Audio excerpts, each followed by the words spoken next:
It was a beautiful summer day in the bustling city of Riverdale. The sun shone brightly, casting a warm glow over the community pool, where people of all ages had gathered to escape the heat and enjoy a refreshing swim. Among the swimmers was Michael, a young African-American man in his mid-20s. Michael had always been an avid swimmer, and this was one of his favorite ways to spend a leisurely afternoon. As he glided through the cool water, his muscular frame cutting effortlessly through the surface, a sense of tranquility washed over him. Unbeknownst to Michael, another individual had also made her way to the pool that day. Elaine was a middle-aged white woman who lived in the same neighborhood as the pool. Elaine was known to be quite opinionated and held some deeply rooted prejudices against people of color. As she sat on one of the poolside loungers, sipping on a cool drink, Elaine couldn't help but notice Michael's presence. Her eyes narrowed, and a slight frown appeared on her face. She had always been taught to view people like Michael with suspicion and distrust, and today was no exception. Michael, oblivious to Elaine's watchful gaze, continued to swim, his powerful strokes propelling him through the water with ease. He found solace in the rhythmic motion of his body, the sound of the water lapping against the pool's edge, and the peaceful ambience that surrounded him. Meanwhile, Elaine's discomfort grew as she observed Michael's carefree presence. She couldn't understand why a black man was allowed to enjoy the same public amenities as she did. In her mind, this was her community, and she felt a sense of entitlement over who should and shouldn't be there. As the afternoon wore on, more people began to arrive at the pool, further aggravating Elaine's sense of unease. She watched with a critical eye as families of various races and ethnicities set up their towels and pool toys, splashing and laughing in the water. Suddenly, Elaine's attention was drawn to a commotion at the deep end of the pool. A woman's shrill cries for help echoed through the air, and Elaine's heart raced as she realized that someone was in trouble.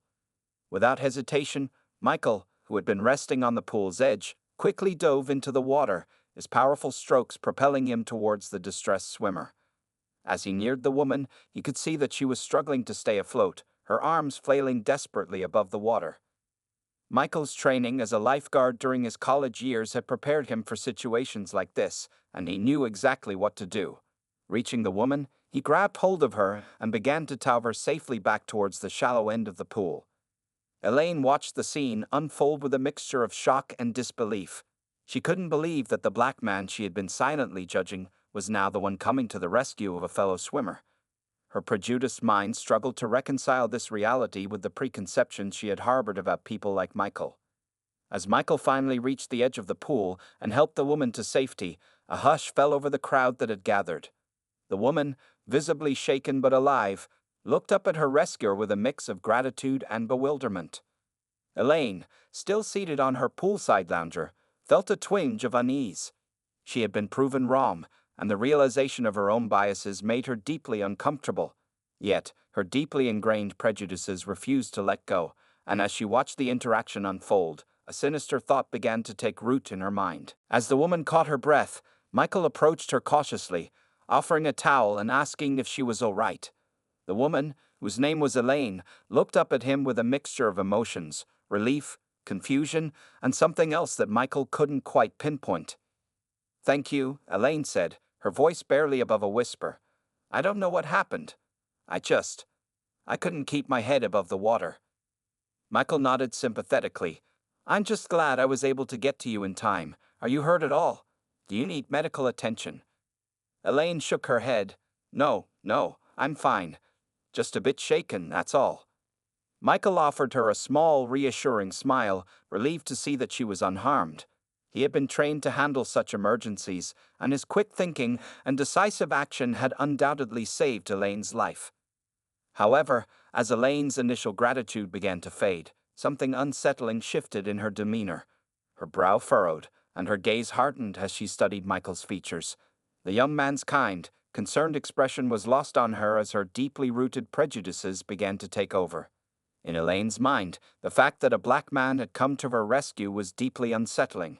She had been taught all her life to view people of color as threats, as individuals who could not be trusted. The idea that one of them had just saved her life was a reality she struggled to accept. As Michael reached out to offer Elaine a hand and help her to her feet, her reaction caught him off guard. Elaine recoiled, her eyes suddenly filled with fear and what appeared to be disgust. "Don't touch me," she exclaimed, her voice sharp and accusatory. Michael, taken aback by her response, quickly retracted his hand, raising them in a gesture of surrender. "I'm sorry," he said. "I was just trying to help you up." Elaine's lips curled into a sneer as she glared at Michael. "Help me?" she spat. "How dare you lay your hands on me, you. The crowd that had gathered around the two began to murmur, sensing the sudden shift in the atmosphere. Some bystanders looked on with confusion, while others seemed to instinctively take Elaine's side, casting suspicious glances towards Michael. Michael, unsure of how to respond, simply stood there, his heart racing as he tried to understand what was happening. He had just saved a woman's life, and now she was reacting with pure venom towards him. Elaine, her eyes narrowed, continued to berate Michael, her voice rising in volume and intensity. "You think you can just swoop in and play the hero, don't you? Well, I see right through your little act, you filthy." Before she could finish her sentence, a young woman who had witnessed the entire incident stepped forward, interrupting Elaine's tirade. "Excuse me, ma'am," the woman said calmly, "but I saw what happened. This young man saved your life. He didn't do anything wrong." Elaine's gaze snapped towards the woman, her expression darkening. "Stay out of this," she spat. "You don't know what you're talking about." The crowd, sensing the growing tension, began to murmur and shift uncomfortably. Michael, caught in the middle of this unexpected confrontation, felt a growing sense of dread as he realized that Elaine's accusations were not going to end well for him. The tension in the air was palpable as Elaine continued to lash out at Michael, her vicious words cutting through the crowd like a sharp knife. Despite the bystanders' attempt to intervene and defend Michael's actions, Elaine refused to back down, her prejudiced mindset clouding her judgment. "You think you can just come in here and take advantage of me, don't you?" Elaine spat, her voice dripping with venom. "Well, I won't stand for it. I know you're kind, and I won't be a victim of your sick games." Michael, still reeling from Elaine's sudden and unexpected outburst, tried to reason with her. "Ma'am, I assure you, I was only trying to help. I'm a trained lifeguard, and I saw you were in trouble. I would never—" "Shut up," Elaine interrupted, her eyes wild with fury. "I don't want to hear your lies. You're all the same, you filthy animals. You think you can just do whatever you want, but not on my watch. Not in my community." The crowd around them had grown silent, many of them shooting uneasy glances at one another, unsure of how to respond to Elaine's hateful tirade. Some, unfortunately, seemed to be siding with her, their own biases and prejudices fueling their distrust of Michael. Michael, feeling the weight of the situation bearing down on him, tried one more time to reason with Elaine. "Ma'am, please, let's just calm down and talk this through. I truly mean you no harm. I was simply trying to—" But before he could finish his sentence, Elaine let out a piercing scream that sent chills down everyone's spines. "Help! Help! This man is attacking me," she cried, her hands flailing wildly as she stumbled backward. The crowd, caught off guard by Elaine's sudden outburst, reacted immediately. Several people rushed forward, their expressions a mix of shock and outrage, as they surrounded Michael, ready to pounce. Michael, his eyes wide with disbelief, raised his hands in a gesture of surrender, desperately trying to explain what was happening. No, you don't understand. I saved her life. I'm not." But his pleas were drowned out by the growing commotion as more bystanders joined the fray, their voices raised in anger and accusation. Some were calling for the police, while others were already physically restraining Michael, despite his insistence of innocence. Elaine, her face a mask of false victimhood, continued to wail and cry, her accusations echoing through the tense silence that had fallen over the pool area.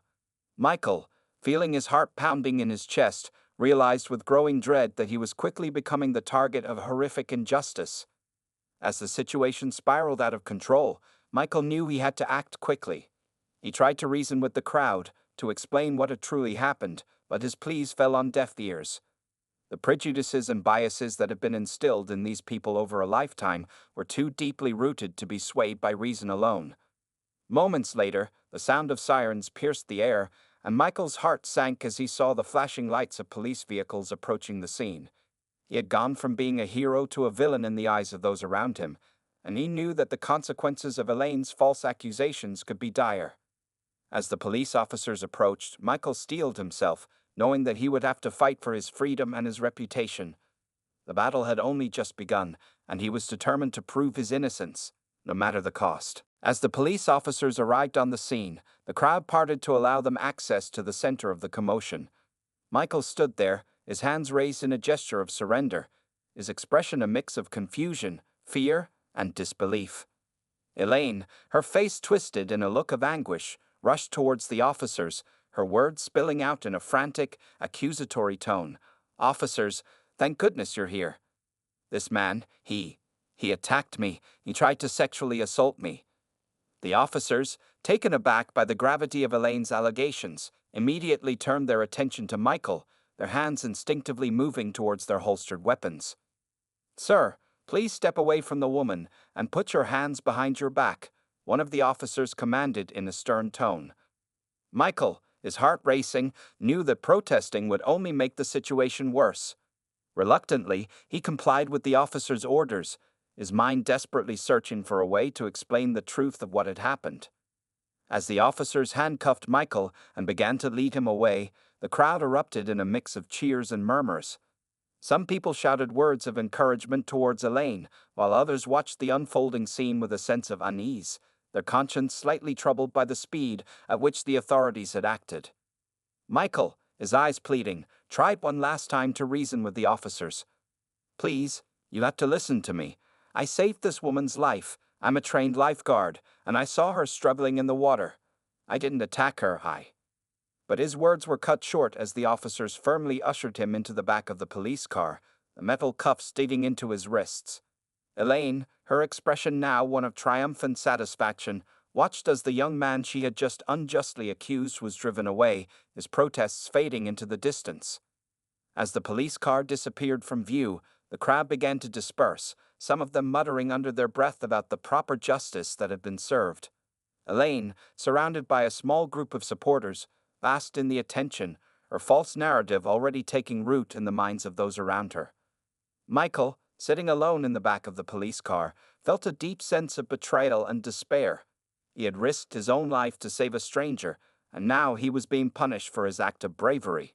The weight of the false accusations weighed heavily on his mind, and he could only imagine the consequences he might face. As the car pulled up to the police station, Michael was led inside, his head held high despite the overwhelming sense of injustice he felt. He knew that he had done nothing wrong, and he was determined to fight these charges with every ounce of his being. Once inside the station, Michael was fingerprinted, photographed, and interrogated by the officers, who seemed to have already made up their minds about his guilt. Despite his pleas for them to listen to his side of the story, they remained skeptical and unwavering in their belief that he had committed a heinous crime. As the hours ticked by, Michael's frustration and despair only grew. He knew that the false accusations made by Elaine could have serious consequences, and he feared for his future. Would anyone believe him? Could he prove his innocence in the face of such overwhelming prejudice? With a heavy heart, Michael resigned himself to the reality that he now faced an uphill battle to clear his name. The road ahead would be long and arduous, but he was determined to see it through, no matter the cost. As Michael sat in the dimly lit interrogation room, the weight of his predicament pressed heavily upon him. He had gone from being a hero to a suspected criminal in the blink of an eye, all due to the twisted machinations of a woman consumed by her own prejudices. The officers, their faces etched with a mixture of skepticism and determination, continued to grill him, their questions designed to trip him up and uncover any inconsistencies in his account. Michael, however, remained steadfast, his recollection of the events crystal clear in his mind. "I'm telling you, I didn't do anything wrong," Michael pleaded, his voice laced with a desperation he had never before experienced. "I saw that woman struggling in the water, and I knew I had to help. I'm a trained lifeguard, for heaven's sake." The lead officer, a gruff-looking man with a thick mustache, leaned forward, his eyes narrowed. "That's not what the witness reports are telling us, son," he said, his tone dripping with accusation. "The woman claims you assaulted her, and we've got several people corroborating her story." Michael felt his heart sink. How could this be happening? He had risked his own life to save a stranger, and now he was being treated like a criminal. The injustice of the situation was enough to make his blood boil. "But you'd have to believe me," Michael pleaded, his voice rising in desperation. "I would never do something like that. I was just trying to help." The officer shook his head, a look of regret flashing across his face. "I'm sorry, son, but the evidence we have is pretty damning. Unless you can provide some solid proof to the contrary, I'm afraid we'll have to move forward with these charges." Michael's mind raced, desperately searching for a way to prove his innocence. But as he sat there, the reality of his situation began to sink in. He was a young black man, accused of assaulting a white woman, a scenario all too familiar in the annals of American history. The deck was stacked against him, and he knew it. With a heavy heart, Michael resigned himself to the fact that he would have to face the consequences of Elaine's false accusations. As the officers escorted him out of the interrogation room and towards the holding cells, he couldn't help but feel a sense of betrayal and despair. Elaine, meanwhile, had remained at the police station, her false narrative firmly in place. She had managed to convince the officers that Michael had indeed assaulted her, and they had no choice but to take her word over his. The self-satisfied smirk on her face as she watched the young man being led away was a testament to the depths of her own twisted prejudices. As Michael was placed in the back of the police car, the reality of his predicament truly set in. He had been denied the opportunity to tell this side of the story, and the authorities had chosen to believe the word of a woman whose biases had clouded her judgment. Michael knew that the road ahead would be long and arduous. He would have to fight tooth and nail to clear his name and prove his innocence, all while navigating a system that had a history of failing people who looked like him. But even in the face of this overwhelming challenge, Michael was determined to persevere. As the car pulled away from the police station, Michael whispered a silent prayer, his resolve strengthening with each passing moment. He may have been down, but he was certainly not out. The battle had only just begun, and he was ready to fight for his freedom and his reputation, no matter the cost. As the police car carrying Michael pulled away from the station, the young man sat in the back seat, his mind racing with a whirlwind of emotions. He couldn't believe the turn of events that had unfolded before him, from a heroic act of saving a life to being falsely accused of a heinous crime. The weight of the situation pressed heavily upon him, and he felt an overwhelming sense of betrayal and despair. He had risked his own safety to help a complete stranger, and now he was being punished for his selfless actions. Michael couldn't help but wonder what would become of him. Would he be able to prove his innocence, or would he be condemned to face the consequences of Elaine's twisted accusations? The uncertainty of his future loomed large, and he felt a deep sense of dread. As the car navigated the busy streets, Michael's thoughts drifted to his family and friends. How would they react to this news? Would they stand by him, or would they too be swayed by the false narrative that Elaine had so skillfully crafted? The thought of disappointing those he cared about most only added to Michael's anguish. He had always been a model citizen, someone who believed in doing the right thing, and now he found himself in a nightmare of his own making. Michael replayed the events of the day in his mind, trying to find some glimmer of hope, some shred of evidence that could exonerate him. But the more he thought about it, the more he realized that the odds were stacked against him. As the car pulled up to the police station, Michael was escorted inside, the cuffs on his wrists a constant reminder of his precarious situation. The halls were bustling with activity, and the young man couldn't help but feel like a caged animal, trapped in a system that seemed to have already made up its mind about his guilt. Once inside the holding cell, Michael sat down on the hard, metal bench, his head in his hands. He couldn't believe this was happening to him. He had done nothing wrong, and yet here he was, facing the very real possibility of serving time in prison. As the minutes ticked by, Michael's thoughts turned to the bystanders who had witnessed the incident. Surely, they must have seen the truth of what had happened. Maybe, just maybe, they would come forward and speak on his behalf, shedding light on the reality of the situation. But even as this glimmer of hope flickered in his mind, Michael knew that the odds were stacked against him.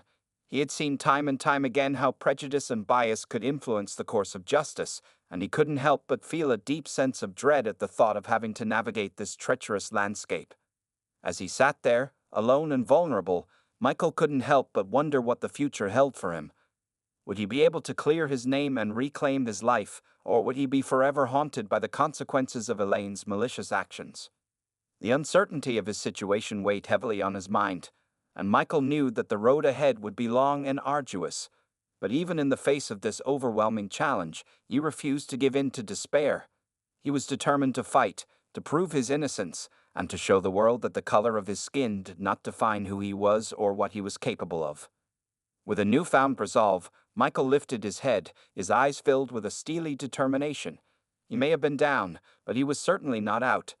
The battle had only just begun, and he was ready to face it head-on, no matter the cost. As Michael sat in the holding cell, his spirit weighed down by the gravity of the situation, a glimmer of hope began to emerge. The incident at the pool had not gone unnoticed, and several bystanders who had witnessed the events unfold were now stepping forward to testify on Michael's behalf. One by one, these courageous individuals made their way to the police station, determined to shed light on the truth of what had happened. They recounted, in vivid detail, how they had seen Michael heroically pull Elaine from the water, and how his actions had undoubtedly saved her life. The officers, initially skeptical of Michael's story, began to take notice of these first-hand accounts. They realized that the narrative they had so readily accepted from Elaine was beginning to unravel, and that there was more to the story than they had initially believed. As the testimonies continued to pour in, the tide began to turn in Michael's favor. Suddenly, the false accusations that had so easily taken root in the minds of the authorities were being challenged by the unwavering accounts of the eyewitnesses. One by one, the bystanders described the panic on Elaine's face as she struggled in the water, and the genuine concern and care that Michael had shown in rescuing her. They refuted Elaine's claims of assault, insisting that Michael had done nothing more than fulfill the duty of a trained lifeguard. The officers, their initial prejudices slowly being chipped away, found themselves confronted with a stark reality. They had been too quick to judge, too eager to believe the word of a woman whose biases had clearly clouded her judgment. As the weight of the evidence mounted, the police were left with no choice but to reconsider the charges against Michael. The young man, who had once been seen as a villain, was now emerging as the true hero of the story, his innocence slowly being restored through the power of truth and the courage of those who had witnessed it. Michael, who had been clinging to the faint hope of being believed, felt a surge of relief wash over him. He couldn't believe that the tide had turned in his favor, that the injustice he had faced was finally being recognized and addressed. As the officers approached his cell and informed him that the charges against him were being dropped, Michael felt a mixture of emotions: gratitude, disbelief, and a lingering sense of anger at the ordeal he had been forced to endure. Despite the positive outcome, Michael couldn't help but reflect on the bitter reality that his skin color had played a significant role in Elaine's decision to falsely accuse him. The realization that such deep-seated prejudices could still flourish in modern society was a sobering one, and it only served to reinforce his determination to speak out against the ongoing racial injustices that plagued his community. As he emerged from the police station, Michael was greeted by a small crowd of supporters, the very same bystanders who had risked their own reputations to stand up for him. They embraced him, their expressions a mix of relief and pride, and Michael couldn't help but feel a renewed sense of hope in the face of such adversity. With his name cleared and his dignity restored, Michael knew that the battle was far from over. The emotional scars of the ordeal would take time to heal, and the lingering effects of Elaine's malicious actions would continue to weigh heavily on his mind. But in that moment, as he stood surrounded by those who had believed in him, Michael felt a renewed sense of purpose. He vowed to use his voice to speak out against the systemic racism that had nearly cost him his freedom, and to inspire others to embrace empathy, understanding, and the recognition of our shared humanity. As the charges against Michael were finally dropped, the young man found himself grappling with a complex mix of emotions.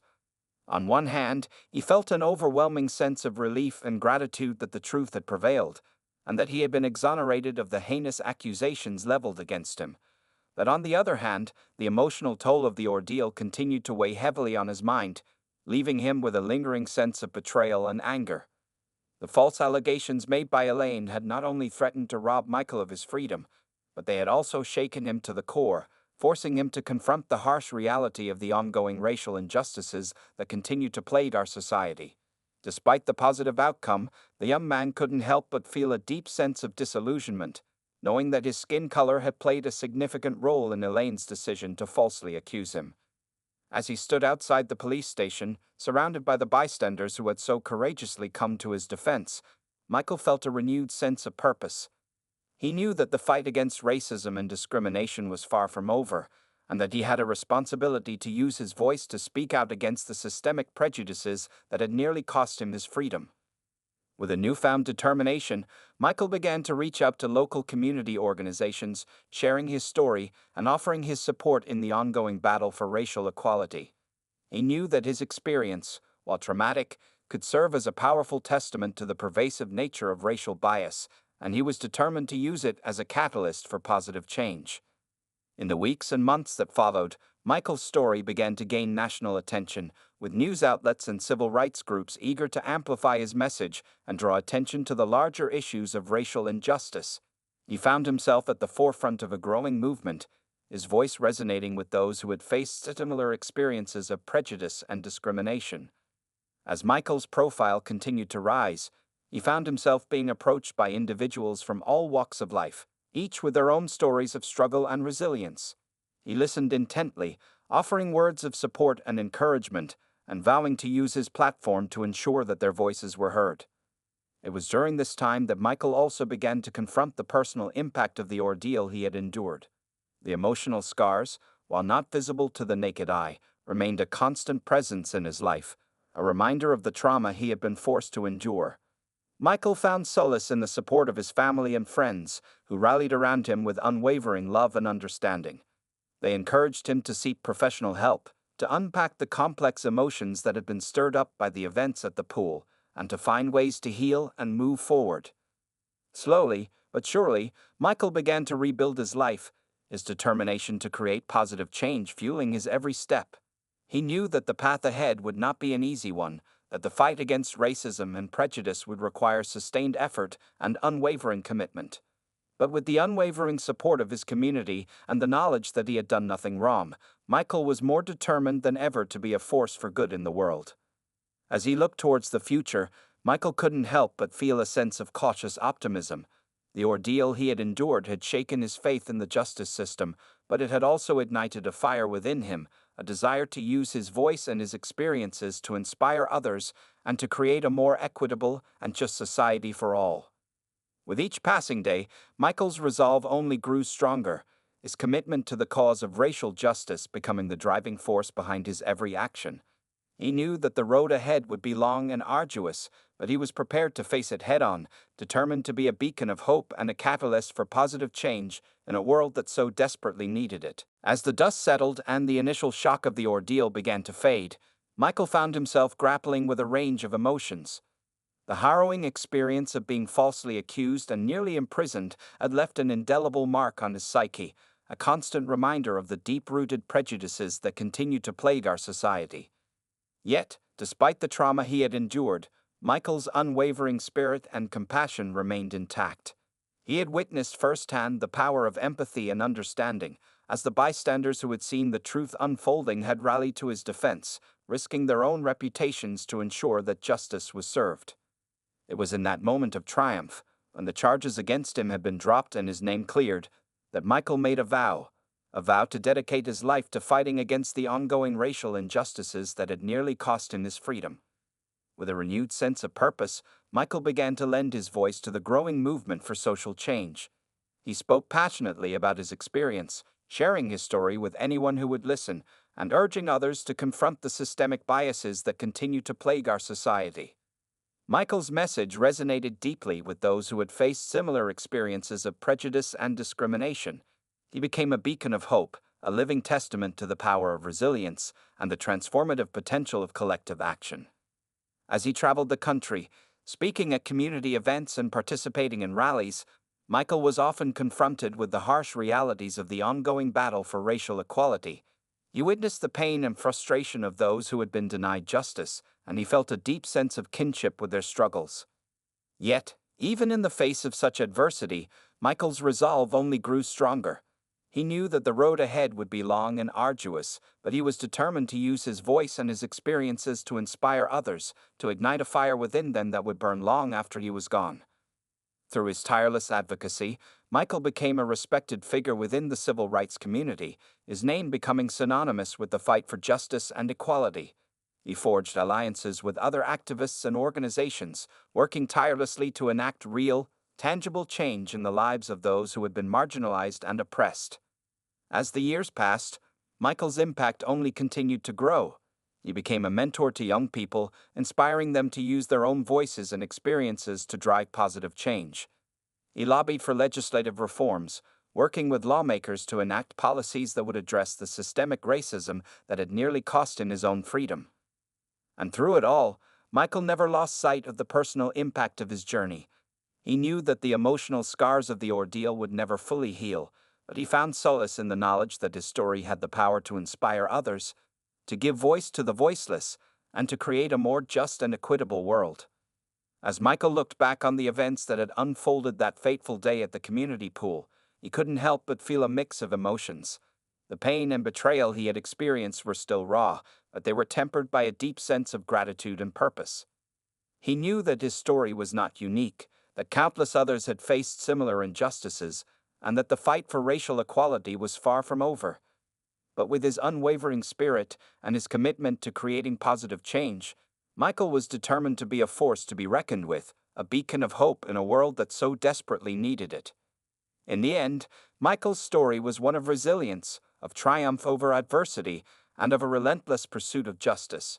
It was a testament to the power of the human spirit, and a reminder that even in the darkest of times, there is always a glimmer of hope, a hope that, with unwavering determination and a steadfast commitment to the greater good, can overcome even the most daunting of obstacles.